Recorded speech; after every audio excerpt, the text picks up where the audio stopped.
vamos a ver el tema de inmunodepresión. Para poder entender claramente este tema, tenemos que tener en mente los mecanismos de inmunidad innata e inmunidad adquirida.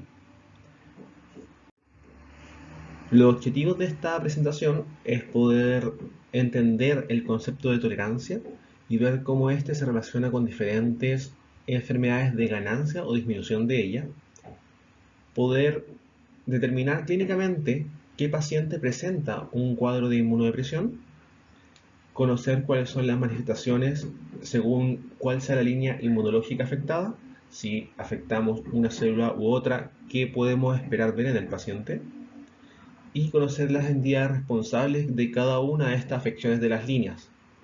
Adicionalmente vamos a tomar el tema de inmunosupresión secundaria, y dentro de esto nos vamos a abocar principalmente en la patogénesis del virus de inmunodeficiencia humana. Dentro del concepto de tolerancia, la respuesta inmune patológica puede ser por un aumento o disminución de la tolerancia. Si nosotros toleramos menos de lo que debiésemos tolerar, entonces el paciente va a tener un exceso de respuesta inmune. Por otro lado, si nuestra tolerancia está aumentada, entonces vamos a tener un déficit de respuesta inmune.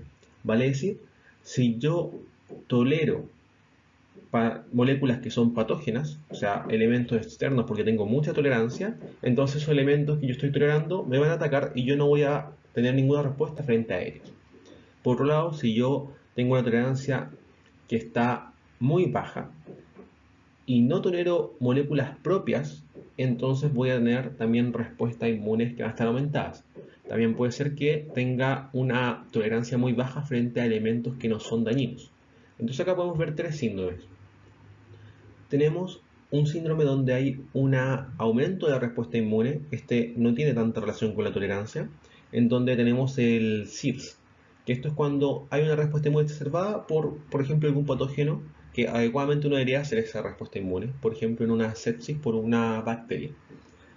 Y acá quiero destacar que también existe una respuesta antiinflamatoria compensadora, que la vimos en la clase de inflamación, la cual puede generar un cuadro de inmunodepresión. Así que también podemos tener inmunodepresión en estos pacientes.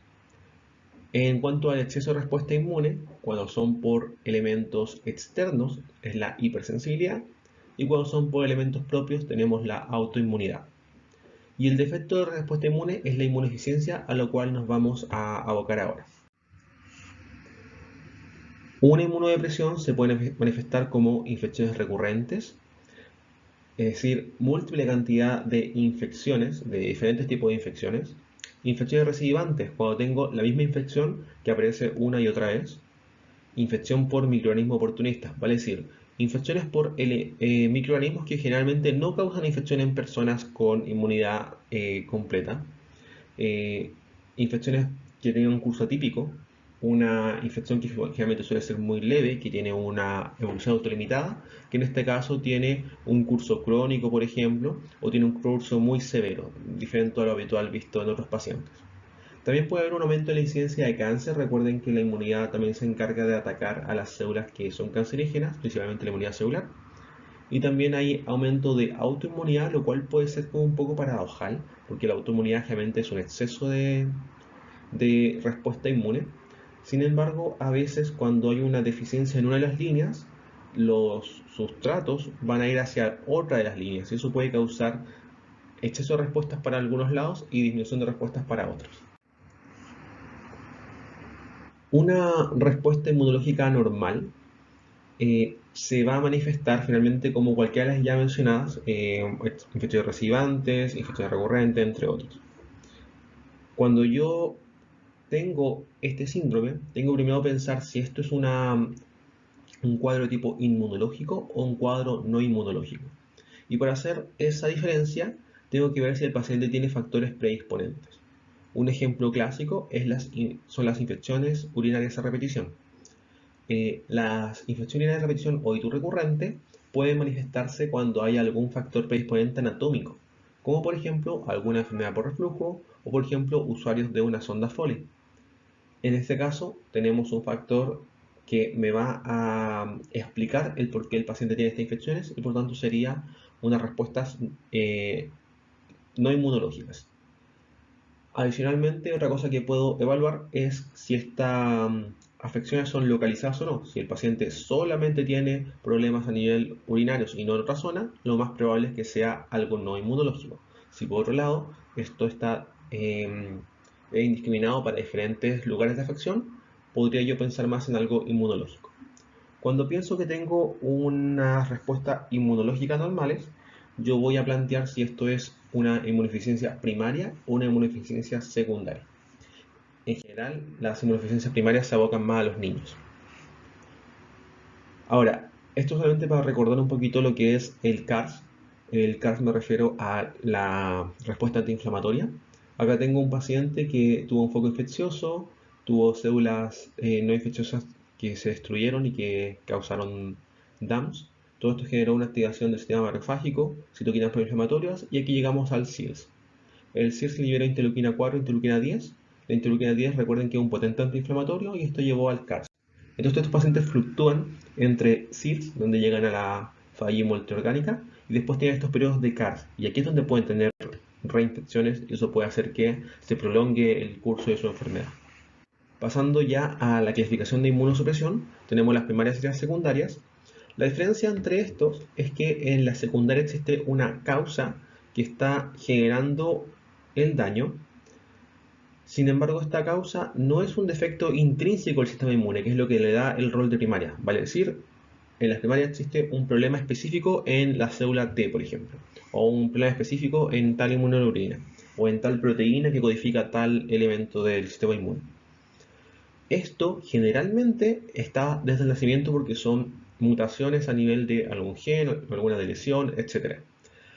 Sin embargo, no siempre es así, porque puede ocurrir una mutación durante el crecimiento de la persona, y esto genera un efecto intrínseco del sistema inmune y aún así van a ser primarias. Por lo tanto, un concepto que generalmente suele ser errado es que las primarias siempre son patologías congénitas, lo cual no necesariamente es así. En cuanto a las secundarias, son elementos que son mucho más amplios. En general, hay problemas inmunológicos, por ejemplo, asociados. Pues, si clasificamos las inmunodeficiencias primarias, podemos verlo según un problema en la inmunidad adaptativa o en la inmunidad innata. En la inmunidad adaptativa puede ser un problema a nivel de los linfocitos o a nivel de los anticuerpos. Si es a nivel de los linfocitos, pueden ser los T, los B o ambos. Ahora, la forma realmente más clara de poder hacer esta división, o sea, más clínica, va a ser si tiene un defecto en los linfocitos T o en los linfocitos B junto con sus anticuerpos. Y los linfocitos T pueden ser asociados o no a los linfocitos B. Lo vamos a ver más adelante para que quede mucho más claro. En la innata sí o sí, la división es en fagocitosis o complemento, aunque cada vez se van agregando nuevos problemas a este conjunto de clasificaciones. Sin embargo, con que sepan esta división como básica es suficiente para analizar el 99% de las inmunodeficiencias que podemos encontrar. También a veces vamos a encontrar desórdenes autoinflamatorios o otras enfermedades de regulación inmune que también pueden manifestarse como inmunodeficiencias primarias, que no son el objetivo de esta clase. Y también hay algo llamado fenocopias, que son cuando tenemos un problema adquirido, el cual causa un síndrome que es similar a lo que sería una inmunodeficiencia primaria. Para simplificar entonces, vamos a dividirlo en anticuerpos, linfocitos B, en los linfocitos T, o también se les llama combinadas, que suelen ser las más graves, en los problemas de los fagocitos y en los problemas del complemento. Si se dan cuenta, la mayoría de estos aparecen en pacientes que tienen edad bastante baja. Sin embargo, no es excluyente. Hay algunos trastornos que se pueden presentar en pacientes en edad incluso adulta. Los tipos de infecciones que pueden presentar son muy variados. Es mejor irlo entendiendo conforme vamos viendo cada una de las inmunodeficiencias. Y elemento importante es que generalmente cuando hay problemas de la inmunidad adaptativa tenemos más riesgo de cáncer, diferente de elementos de la inmunidad innata, pero la autoinmunidad está presente en todos. Ahora, los que generalmente tienen más autoinmunidad son los problemas con anticuerpos, y también podemos ver un poco de autoinmunidad en algunos déficits del complemento. Las bacterias más comunes, en el caso del anticuerpo, son bacterias derivadas de bacterias piógenas como los Staphylococcus, Streptococcus, Haemophilus, en donde estas bacterias suelen ser opsonizadas para poder ser destruidas. En cuanto a lo que serían bacterias o microorganismos que dañan a los pacientes con déficit de linfocitos T, son muchas. Estas son las que tienen el principal problema. Estos tienen infecciones más graves, la mayor cantidad de problemas. Incluso acá están los clásicos niños burbuja. Lo vamos a ver también más adelante. Estos pacientes tienen un problema con los elementos intracelulares. Recuerden que los CD8 son los que se encargan de destruir cualquier infección intracelular. Pero también pueden haber bacterias piógenas que estén dando problemas debido a que también hay coestimulación por los CD4. Los hongos también pueden dar muchos problemas, sobre todo el Pneumocystis jirovecii. Y también tenemos algunos protozoos como el Cryptosporidium. En cuanto al déficit de fagocitos, hay un problema principalmente con algunos hongos, sobre todo acá entra lo que sería el Aspergillus, y también tenemos algunas bacterias que son las que son catalasa positivas. Si están afectados la línea de los macrófagos y no solamente los neutrófilos, también vamos a tener problemas con bacterias intracelulares, las cuales no van a poder ser destruidas. Y acá vamos a ver eventualmente que se pueden formar enfermedades de tipo granulomatosas. En cuanto al complemento, tenemos principalmente bacterias piógenas, similar a lo que sería con los anticuerpos, y también tenemos que de estas bacterias tenemos todos los encapsulados, ya sea de tipo gram positivo o gram negativos, aunque se puede hacer una diferencia según el nivel del complemento que esté afectado. Esta es una forma mucho más simple de verla: anticuerpo, inmunidad celular, fagocitos, complemento, y acá se colocaron que los déficits de anticuerpos principalmente son infecciones respiratorias, la inmunidad celular son enfermedades más graves, fagocitosis, hongos y bacterias, y el complemento tenemos infecciones por encapsulados que vamos a ver bien. Partimos con los fagocitos. Cuando hay un déficit de la fagocitosis puede ser porque tengo problemas en los neutrófilos o en los macrófagos. El déficit de neutrófilos, uno de los ejemplos clásicos sería la neutropenia congénita. En este caso va a existir problema con hongos y con bacterias, sin embargo no con bacterias intracelulares. Cuando tengo un problema en el proceso de fagocitosis, en donde existe una incapacidad para destruir elementos que fueron fagocitados, acá sí tengo problemas tanto con los hongos, bacterias extracelulares como bacterias intracelulares. De los problemas de la fagocitosis hay varios, sin embargo, la más importante va a ser la enfermedad granulomatosa crónica, en donde hay un déficit de NADPH. Entonces tendríamos que recordar solamente estos dos: la neutropenia congénita, que la verdad es que el tema de neutropenia se ve mejor en inmunidad de tipo déficit inmunitarios secundarios, y la enfermedad granulomatosa crónica, que es la más importante de estos déficits, que es un problema a nivel de la NADPH oxidasa. Estos pacientes, al no tener la capacidad de formar radicales libres, van a tener un déficit en la destrucción de los elementos fagocitados. Adicionalmente, como no pueden destruirlos, los linfocitos T van a generar una estimulación por medio de interferón gamma para tratar de aumentar el potencial de destrucción de estas células. Y eso va a generar la llegada de más células fagocíticas y van a empezar a formar estos conglomerados de macrófagos rodeados por linfocitos, que son los granulomas.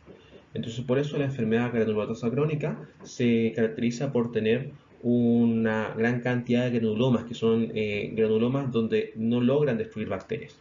¿Qué bacterias son las que tienen más dificultad de destruir? Las que son catalasa positivo, debido a que estas tienen la capacidad de destruir los iones hidroxilo. Entonces te quita otra herramienta más para poder destruir a las bacterias intracelulares. Y las bacterias que clásicamente, o los microorganismos que clásicamente pueden afectar a estos pacientes, son algunas infecciones micóticas como el Aspergillus, que suele destruirse a partir de estos macrófagos, y también algunas bacterias intracelulares, donde hay que destacar la tuberculosis. En cuanto al complemento, hay problemas en diferentes niveles. Es bastante complejo entender todos los niveles de daño que puede haber en el complemento. Sin embargo, suele ser más fácil si los vamos aglomerando por segmentos. Entonces podríamos tener algunos déficits de la vía clásica, como C1, como se puede ver acá C2, entre otros. Algunos elementos de la vía común, como C3, algunos elementos a nivel del complejo ataque membrana, como C5. Entonces la forma más fácil de verlo sería en 4 tipos de trastornos. Enfermedad por inmunocomplejos. Esto se da cuando hay un déficit a nivel de la vía clásica. Enfermedad de tipo angioedema hereditario, que es un tema un poco más complejo que vamos a ver inmediatamente. Infecciones piógenas recurrentes, que son por problemas de la vía común, e infecciones recurrentes por Neisseria. Lo esencial para entender esto es que el complemento tiene 3 funciones.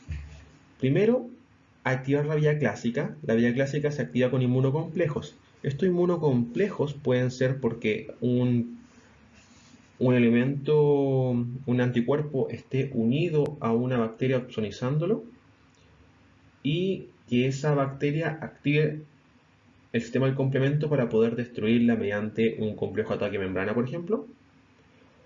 O puede ser que haya un anticuerpo unido a algún antígeno que esté dando vuelta, por ejemplo un virus. En ambos se activan los sistemas del complemento, sin embargo en el segundo la función va a ser poder fagocitar ese complejo anticuerpo antígeno y eliminarlo del sistema. Y eso es el clearance de inmunocomplejos.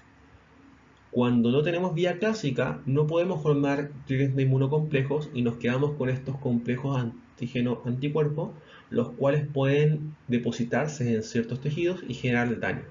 Eso es el ejemplo clásico del lupus. Van a encontrar varias enfermedades que están asociadas a enfermedades por inmunocomplejos que se van a analizar en más detalle cuando veamos el tema de reumatología. El angioedema hereditario es un problema no dentro de los elementos clásicos del complemento, sino dentro de un elemento inhibidor, que es el inhibidor del C1. El inhibidor del C1 genera 3 pasos importantes. La inhibición del complemento mediante la vía clásica, la inhibición de algunos factores de la coagulación y la inhibición de la calicreína en la vía de las quininas. De todas estas, la que realmente tiene más importancia es la inhibición de la calicreína. Si es que esta no se inhibe, va a aumentar los niveles de bradykinin, el cual va a generar efectos tipo histamina, vasodilatación entre otras cosas, lo cual va a generar lo que se llama angioedema subcutáneo o angioedema angioneurótico. Este edema va a respetar territorios nerviosos, generalmente no va a responder a antihistamínicos y puede presentarse tanto en lugares cutáneos como en lugares como zona intestinal o algún edema como la laringe.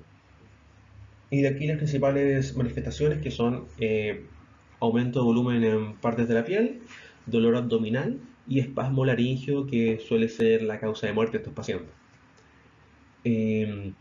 Las infecciones piógenas recurrentes y las por Neisseria son más fácilmente explicadas como infecciones por elementos encapsulados.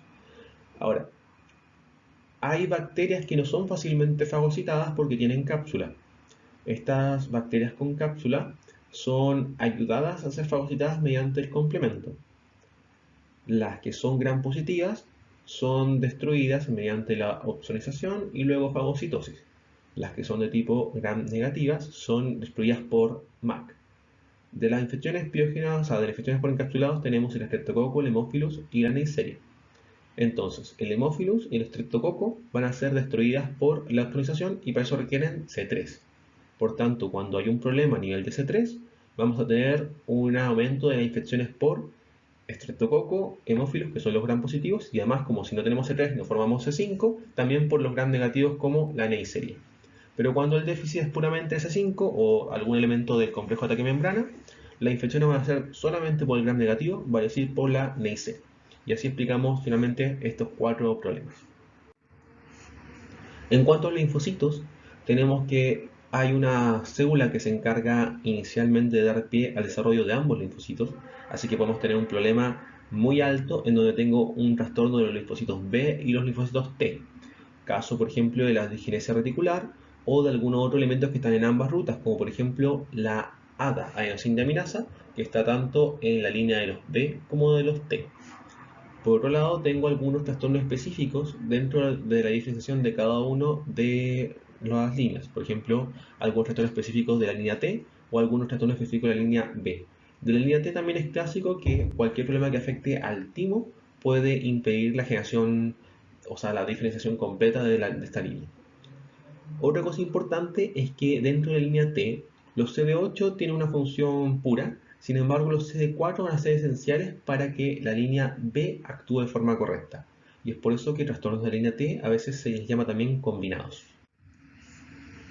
Acá vemos finalmente un esquema un poco más claro. Esto es precisamente de los déficits de línea T. Cuando tengo un problema en la línea T, podemos tener una inmunodeficiencia combinada severa, en donde hay una linfopenia, y esto generalmente se da con un déficit absoluto de línea T, que puede o no estar asociado a un déficit de línea B. Mientras más alto sea el déficit, la probabilidad de que se afecte la línea B va a ser más clara. Por ejemplo, acá vemos que ejemplos como el ADA afecta todas las líneas. Pero también hay otros elementos que tenemos que tener asociados, como son los NK. Si se dan cuenta, el déficit de ADA también afecta a NK, pero hay algunos trastornos que son más tardíos que no tienen afección de NK, y eso también nos puede ayudar para poder hacer la diferenciación. Cuando hablamos de inmunodeficiencia combinada no severa, se refiere a un déficit en donde no hay una linfopenia, sino solamente una alteración en la función. Acá podemos tener alteración de la función de CD4 o CD8. La CD4 también es combinada porque afecta a la línea B. Sin embargo, la CD8 podemos decir que es la única pura. Para poder entender bien el diagnóstico de estos pacientes, vamos a tener que recordar cuáles son los marcadores propios de los linfocitos.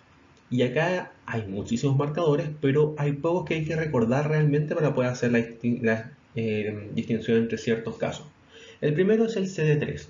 El CD3 es un marcador que se va a dar en los linfocitos T. Si alguien tiene CD3 positivo, yo voy a decir esto es un linfocito T. Cuando tiene un CD3 negativo, este puede ser un linfocito B o un linfocito NK.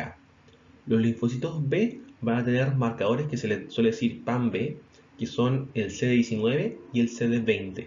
El tener esos dos me va a orientar hacia un linfocito B. Y por otro lado, los linfocitos de tipo NK van a tener CD16 o CD57. Adicionalmente, en los T, para poder diferenciar si son células T de tipo citotóxicas o tipo cooperadoras, voy a ver el CD4 y el CD8. CD4 es clásico de las citotóxicas, perdón, CD8 es clásico de las citotóxicas y CD4 es típico de las cooperadoras. A partir de eso, según si veo una citometría de flujo, que es una forma en la cual puedo medir todos estos marcadores, y me dicen que hay una ausencia de CD3, por ejemplo, yo sé que no van a haber linfocitos T en ese frotis, hay solamente linfocitos B y NK. Y si adicionalmente me dicen que no existen CD19 y CD20, entonces yo puedo suponer que tampoco existen linfocitos B. En la inmunodeficiencia combinada grave, acá generalmente encontramos este trastorno a nivel neonatal. Hay un defecto a nivel de los linfocitos T que puede tener o no un defecto en la línea B. Ahora, si es que no la tiene, como de forma cuantitativa, probablemente la tiene de forma cualitativa por la ausencia de CD4. ¿Cuáles son los principales trastornos? Tenemos la reducción de supervivencia de los linfocitos T. Acá puede ser por la digenesia reticular o por el déficit de adenosinaminasa. Tenemos también porque hay una expansión defectuosa, o sea, no aumenta la cantidad de linfocitos, que puede ser por trastornos ligados al cromosoma X, JAK3, entre otros. Tenemos también algunos trastornos del prelinfocito, como RAC1, tenemos algunos trastornos del timo. La verdad es que todo esto hay que recordar solamente que hay mucha cantidad de proteínas asociadas y lo importante para poder diferenciarlo de otras inmunodeficiencias es que acá va a haber una linfopenia que no va a tener ningún linfocito T y que según si es que tiene o no déficit de linfocito B, yo le puedo dar más severidad al cuadro. Se manifiestan con infecciones generalmente muy graves, tienen meningitis bacteriana o bacteriemia, algunos microorganismos atípicos como Pneumocystis jirovecii, Cryptosporidium, Giardia lamblia, y tienen también curso típico de infecciones, sobre todo de virus, o sea, infecciones que son de tipo intracelular que no van a poder ser detenidas por los CD8, típico del citomegalovirus o el virus varicela zoster, que pueden evolucionar a cuadros como neumonía, como meningitis, entre otras cosas. Vale decir, elementos que usualmente no vemos en estos pacientes que tienen una infección por estos virus. También pueden haber exantemas crónicos, que eso suele ser una enfermedad de injerto contra huésped. Cuando el niño nace, puede que queden en su piel algunas células inmunológicas de la madre, que generalmente son destruidas por el sistema inmune del niño cuando estaba creciendo. Sin embargo, cuando esto no ocurre, porque no hay sistema inmunológico en el niño, las propias células de la madre empiezan a atacar al niño. Y eso puede generar esta inflamación en la piel y puede generar estos exantemas crónicos. También estos pacientes suelen tener hipoplasia de órganos linfoides, que suele ser también una forma de diferenciarlo. Las que son combinadas no severas, tenemos el déficit CD4, donde una de las clásicas es la ausencia de complejo de histocompatibilidad tipo 2. Estos pacientes tienen ausencia CD4 y adicionalmente tienen hipogamaglobulinemia debido a que no pueden activar bien los linfocitos B. Y el déficit CD8, este es puramente de la línea de tipo B. Hay dos, el de SAP70 y el del marcador de CD8. Cuando es de SAP70 tenemos un déficit de CD8, sin embargo también hay un déficit funcional de CD4. Y esto podría generar que haya alguna alteración en la producción de anticuerpos. Estos pacientes suelen tener de por sí linfocitos B normales en cuanto a estructura y NK también normales. Solamente hay un pequeño déficit en la producción de anticuerpos. Y la mutación de CD8 acá es puramente un déficit de CD8. Los principales trastornos de la línea T entonces van a ser dos que hay que recordar: la inmunodeficiencia combinada severa y el síndrome de George.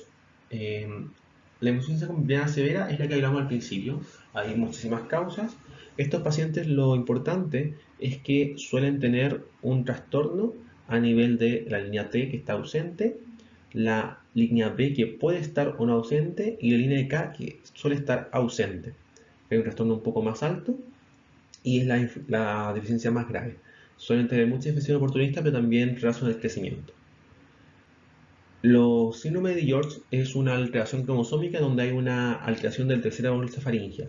La tercera bolsa faríngea va a dar origen al timo, a algunas estructuras vasculares y a las paratiroides. También algunas estructuras faciales que dan malformaciones. Del timo vamos a tener una inmunodeficiencia combinada donde va a existir un déficit del desarrollo de linfocitos T, pero los B van a estar normales y los NK también van a estar normales. Eso lo va a diferenciar de la combinada severa por alteraciones.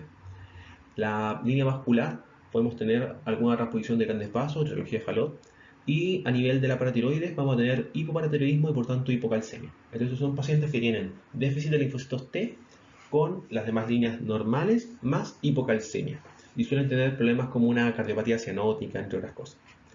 ¿Pueden tener hipogamaglobulinemia? Sí, a pesar de linfocitos B normales, porque falta la estimulación por los CD4. En los anticuerpos, ver los anticuerpos por separado no es la forma adecuada de ver esto, sino lo que tendríamos que hacer, debido a que tenemos la estimulación del linfocito, o sea, también que esto es origen del linfocito B, es verlo en conjunto con los problemas del linfocito B, que son bastante pocos. Los problemas del linfocito B que afectan también a la línea T se vieron previamente en inmunodeficiencia combinada. Y los que son puros de la línea B, la verdad es que hay que recordar solamente uno, que es la agamaglobulinemia ligada al cromosoma X o también la enfermedad de Bruton. Esta va a tener un déficit total de linfocitos B y por lo tanto, si no hay linfocitos B, no hay ningún anticuerpo. No es que no existan linfocitos B, sino que existen linfocitos B maduros. Así que ahí hay una pequeña diferencia en cuanto a visualizarlos. En cuanto a los otros problemas ligeramente en los anticuerpos, tenemos algunos problemas en el cambio de clase, que se refiere cuando la inmunoglobulina M se transforma en otras inmunoglobulinas, o también tenemos algunos problemas en algún déficit específico de inmunoglobulinas, que la más frecuente es la deficiencia de inmunoglobulina A. Existe otro trastorno que se llama la inmunodeficiencia común variable, donde hay déficit de varios tipos de inmunoglobulinas.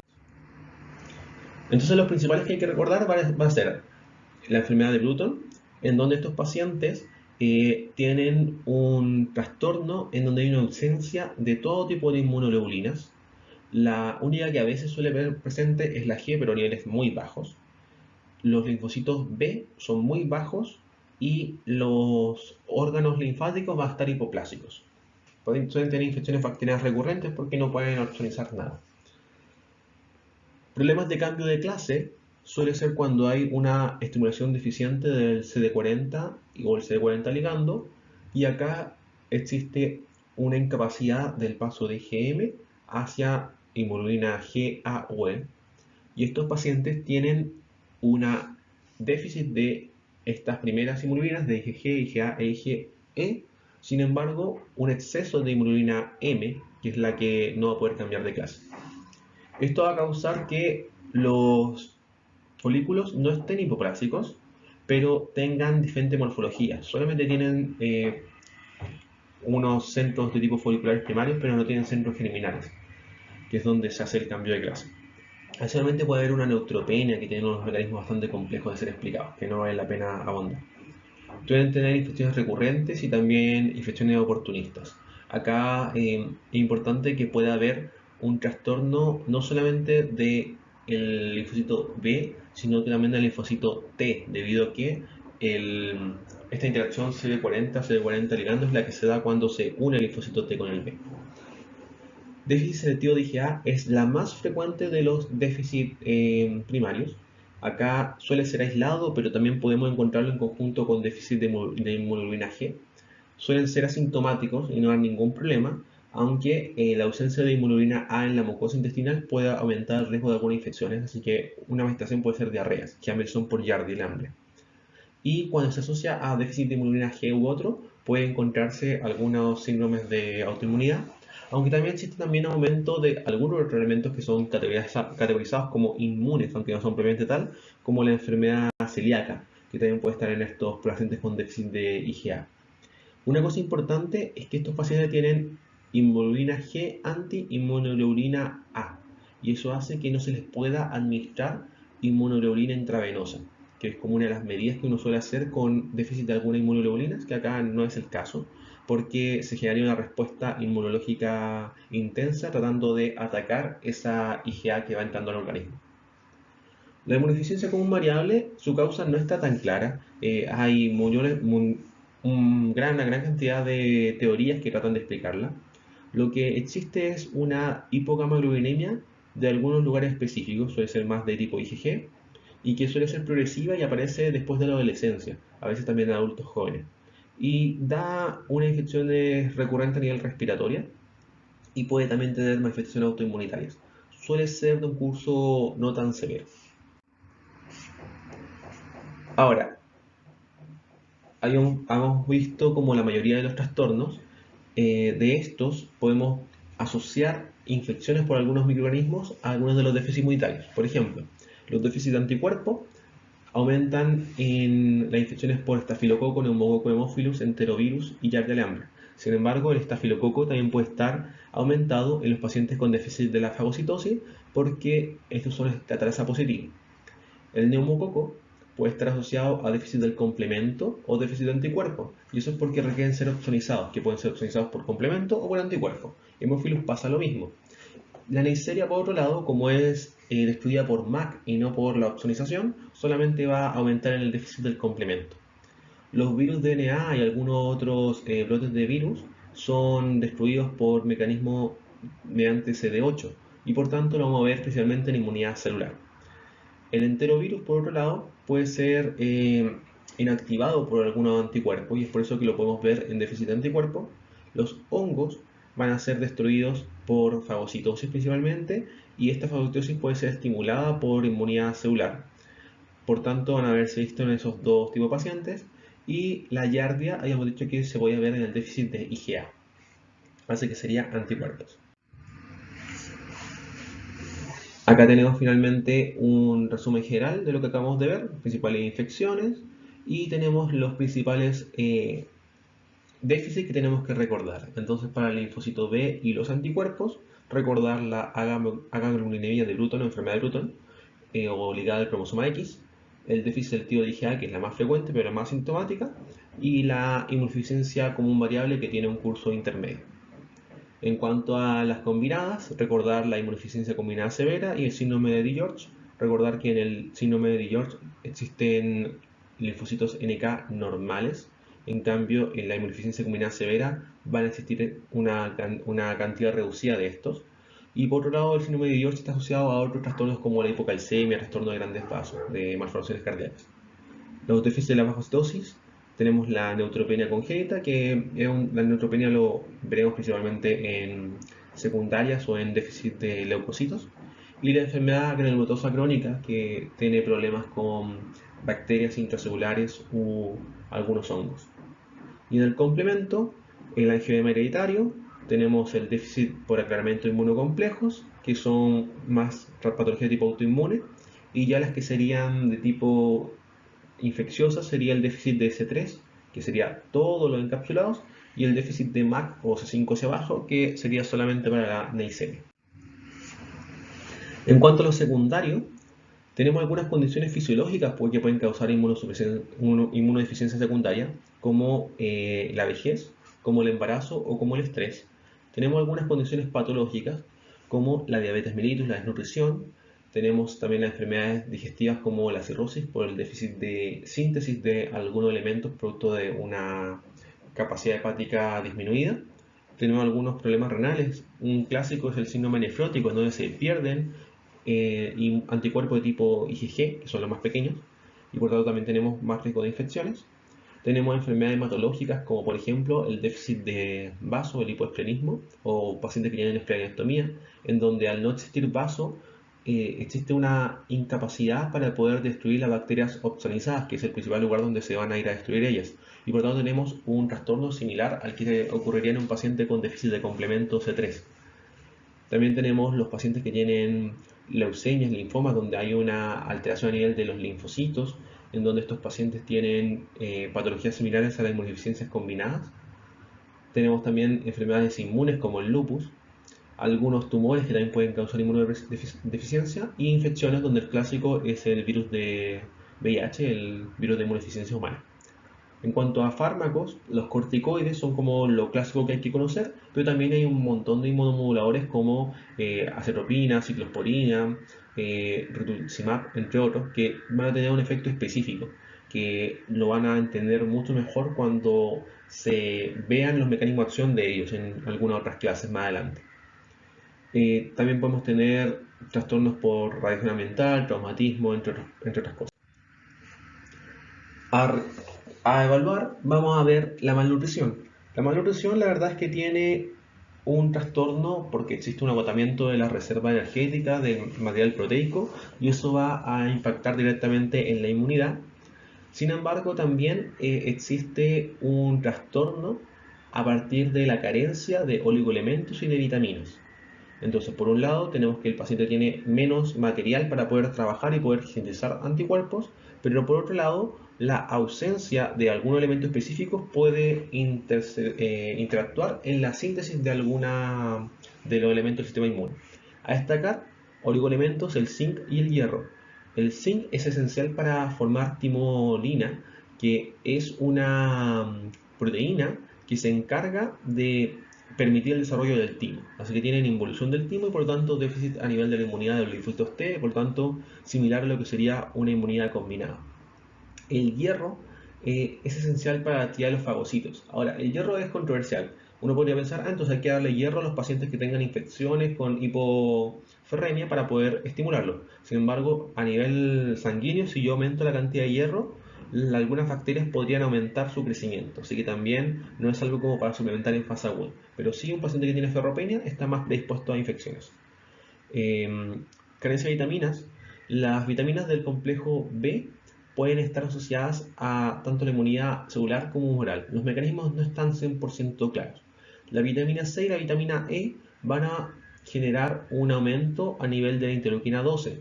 Esto es directamente por la estimulación de la interleuquina 12 o mediante prostaglandina E2, que ella se va a encargar de estimular la respuesta TGLP1.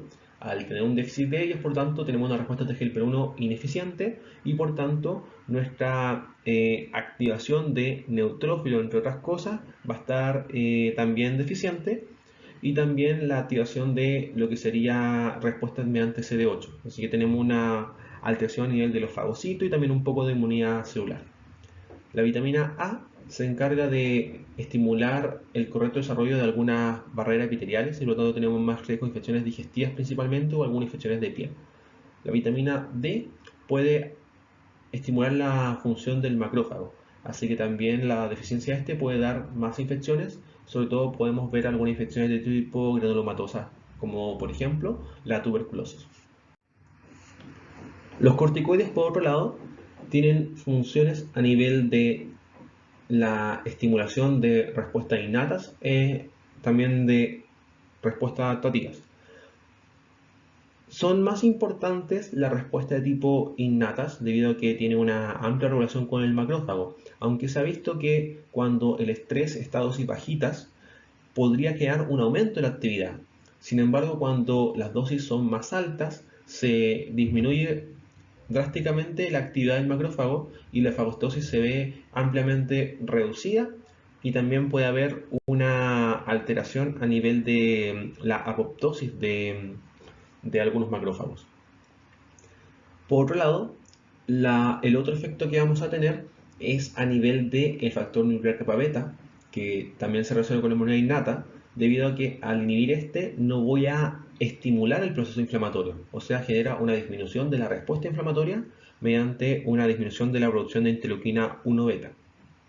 Y por otro lado, voy a tener una inhibición a nivel de la respuesta celular, que es como de las más marcadas, y por lo tanto este paciente va a tener una incapacidad para poder destruir bacterias o virus intracelulares, y también eso dificulta la coestimulación con lo que sería la inmunidad humoral.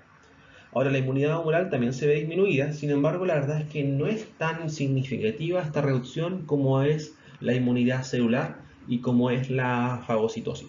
Por lo tanto, podríamos resumir en que los corticoides tienen una disminución de la fagocitosis, del inicio de la inflamación y también de la inmunidad celular, y un pequeño efecto a nivel de la inmunidad humoral. El virus VIH va a ser de los principales que vamos a analizar.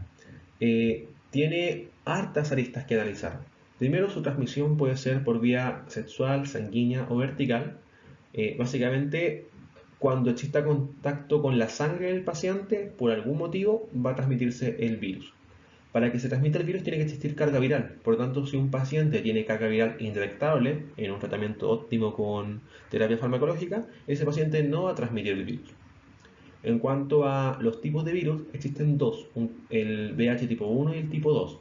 El tipo 1 es el que se encuentra en todo el mundo y el del que generalmente nos referimos siempre. Y el tipo 2 es una variedad que está solamente en África, que es endémica. En cuanto a la prevalencia del mundo es un poco más alta que la de Chile. Acá tenemos una foto del virus, o sea, bueno, un esquema del virus, que podríamos dividir a este virus en tres elementos. La membrana externa, tenemos también el núcleo y su elementos a nivel y su elemento intranuclear. La membrana externa es una bicapa lipídica que tiene dos elementos esenciales que hay que recordar, que sería la glicoproteína 120 y la glicoproteína 41. Estos dos elementos son esenciales debido a que se encargan de generar la interacción con las células del sistema inmunológico que permiten que pueda reconocer este virus a las células y pueda ingresar. La glicoproteína 120 es la que se encarga de reconocer a lo que serían los receptores de tipo CD4. En cuanto a lo que serían las otras partes del virus, tenemos que en el núcleo está una nucleocápside que va a cubrir el núcleo y tenemos un material genético que es el ARN. Este ARN, generalmente los virus de tipo ARN, suelen ser más fáciles de ser eliminados. Sin embargo, en este caso tenemos adicionalmente una transcriptasa inversa que lo que hace es tomar este ARN y convertirlo en ADN en el ser humano y mediante otra proteína llamada integrasa unirlo al material genético. Y es por eso que es tan difícil de eliminar del cuerpo. De hecho, al unirse el material genético del ser humano, sería prácticamente imposible sacarlo del sistema donde está viviendo, debido a que siempre que exista ese material en el DNA de la persona, va a poder transcribir nuevamente nuevos virus.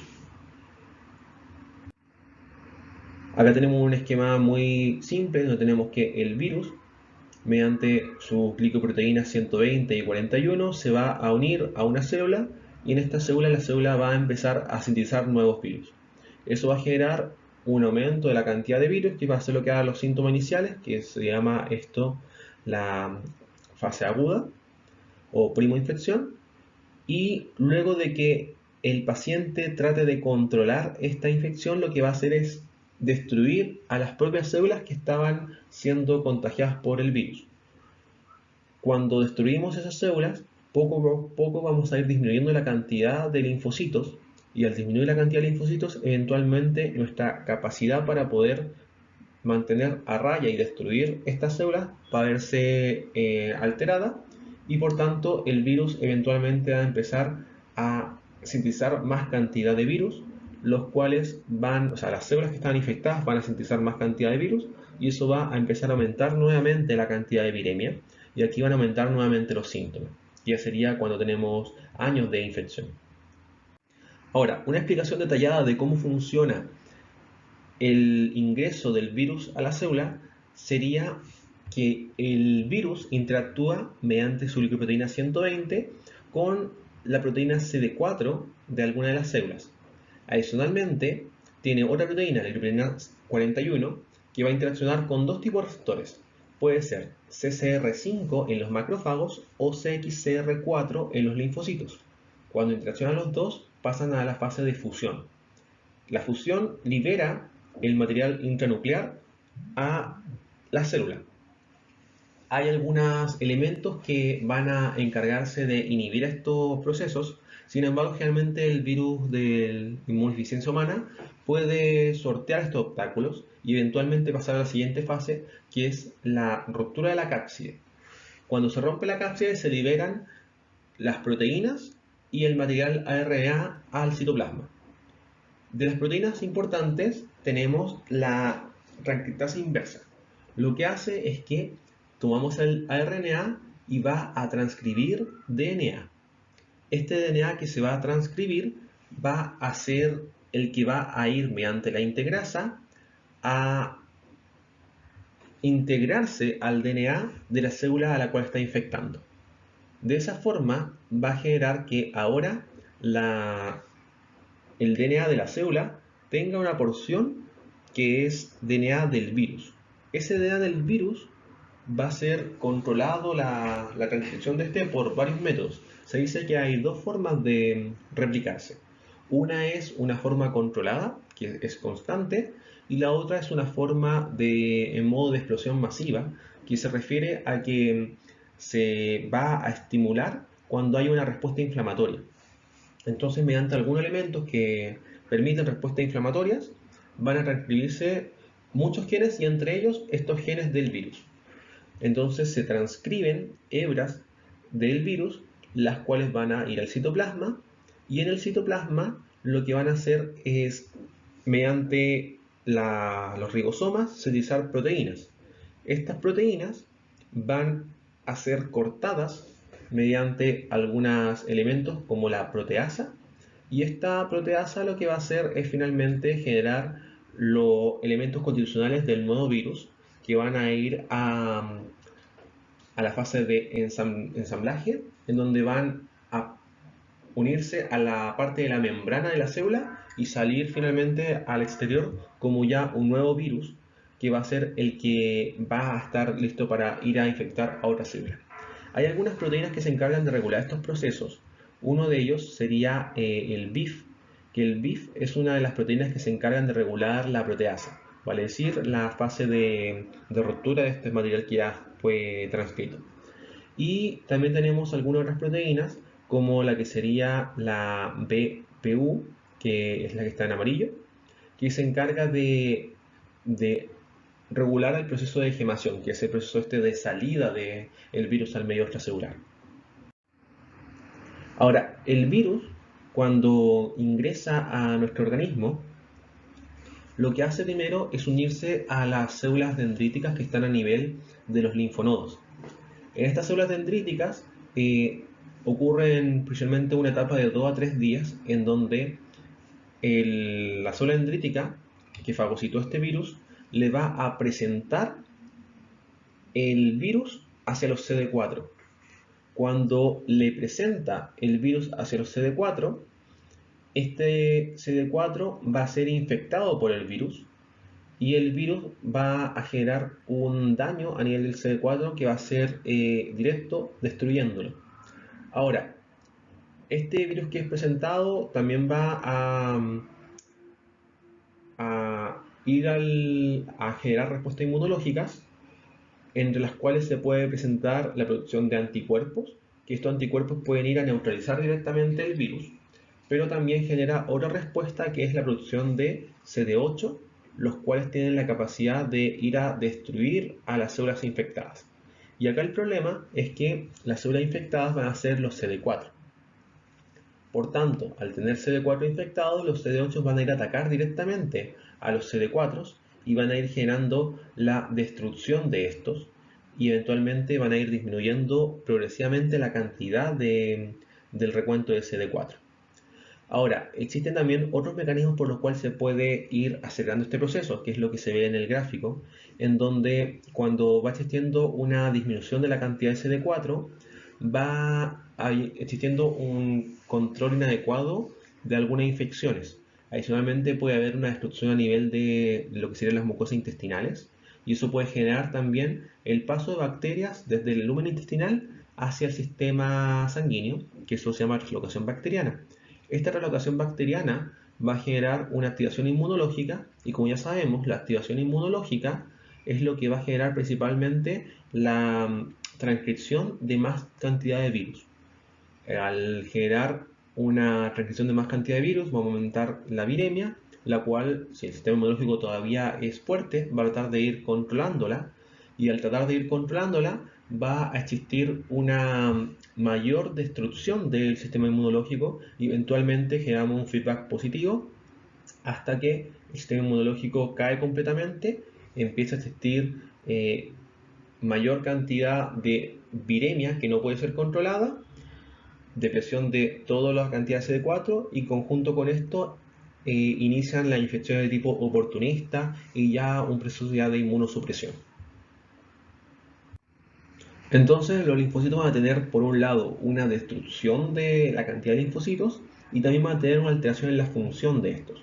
De los mecanismos de destrucción de los linfocitos hay dos que quiero que recuerden. El primero es la alteración de la célula por déficit de material. Existe una replicación vírica exacerbada, se podría decir lo que se empieza a ocupar todo el material que tiene la célula y eventualmente esta célula muere por apoptosis debido a que no tiene un material para poder seguir subsistiendo.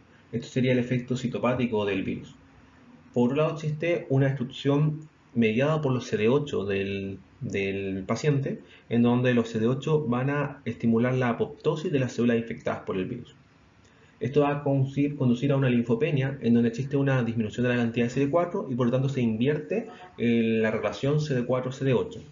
Adicionalmente, existe una alteración en las funciones de los linfocitos T, no solamente de los CD4, sino también de los CD8, en donde existe una falta de estimulación de estos, y por tanto puede existir también una incapacidad para que los CD8 generen su función citotóxica. Por otro lado, no existe una activación de los linfocitos B, por lo tanto existe una incapacidad de generar anticuerpos y no existe producción de algunas interleuquinas, que son las encargadas de estimular procesos como la de la interferón gamma, que se encarga de estimular procesos de fagocitosis. Esto finalmente puede generar que el paciente tenga más infecciones oportunistas y también puede, al tener disminución de la citotoxicidad, tener una incapacidad para poder defenderse de células de tipo neoplásicas y por lo tanto también aumenta el riesgo de neoplasia. En cuanto a los linfocitos B tienen una incapacidad para poder activarse de forma normal, así que también puede haber una reducción de su actividad. Sin embargo, como también hay una viremia muy alta, puede que exista un aumento también de la síntesis de elementos para poder atacar este virus. Y eso puede producir algo llamado hipergammaglobulinemia. Y eso también puede ser porque existe gran cantidad de agentes patógenos que van a estar dando vuelta.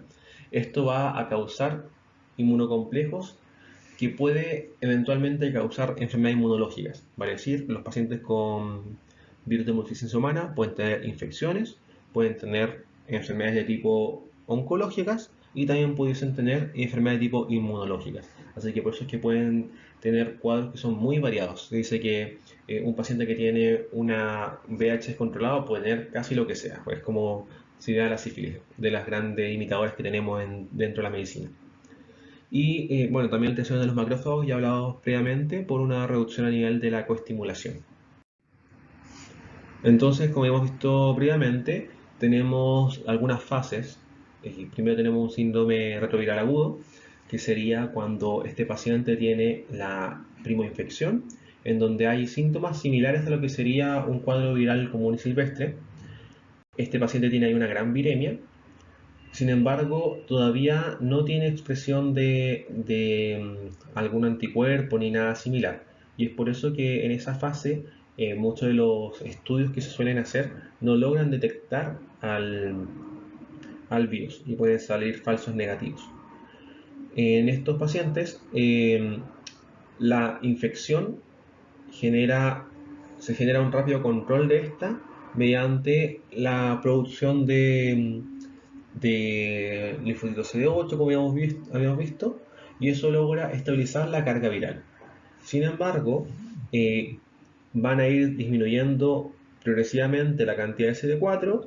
Esto ocurre alrededor de ya años de infección, en donde la cantidad de CD4 disminuye al punto en que el paciente empieza a tener infecciones por elementos oportunistas. Y acá tenemos algunas fases que se dividen según la cantidad de CD4. Uno generalmente dice que según el nivel de CD4 puede predecir el tipo de infecciones que tiene el paciente.